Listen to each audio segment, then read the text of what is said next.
प्रदेश के शिक्षा मंत्री मदन दिलावर ने स्कूलों को लेकर बड़ी घोषणाएं की हैं। आज शिक्षा मंत्री मदन दिलावर ने कहा कि विद्यालयों का सत्र जो 1 जुलाई से प्रारंभ हुआ करता था वो अब 1 अप्रैल से शुरू होगा, जिससे विद्यार्थियों को समय पर पुस्तकें मिल जाएंगी और साथ ही साथ गर्मी की छुट्टियों में उन्हें पढ़ने का समय भी मिल जाएगा। इसके साथ एक और बड़ी बात उन्होंने कही है कि प्रदेश के सभी सरकारी और निजी विद्यालयों में एक ही तरह की यूनिफॉर्म होगी। एक बहुत बड़ी खबर ये कही जा सकती है कि सभी सरकारी और निजी विद्यालयों में एक तरह की यूनिफॉर्म होगी, नहीं तो निजी विद्यालयों में अलग अलग तरह की यूनिफॉर्म हुआ करती है। और अनेक अभिभावक इस पर शिकायत भी करते हैं कि यूनिफॉर्म के नाम पर जो पैसे का खेल होता है उस पर अक्सर अभिभावक आपत्तियां जताते हैं। लेकिन ये बड़ी घोषणा कर दी है शिक्षा मंत्री मदन दिलावर ने कि सभी विद्यालयों में एक ही प्रकार की यूनिफॉर्म होगी और उसमें खास बात यह है कि उसमें टाई नहीं होगी।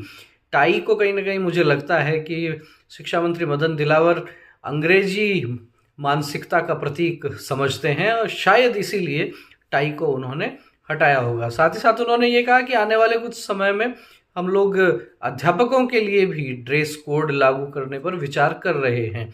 तो अध्यापकों के लिए भी ड्रेस कोड लागू करने की बात कर रहे हैं। साथ ही निजी विद्यालयों में, सरकारी विद्यालयों में एक प्रकार की यूनिफॉर्म की बात हो रही है।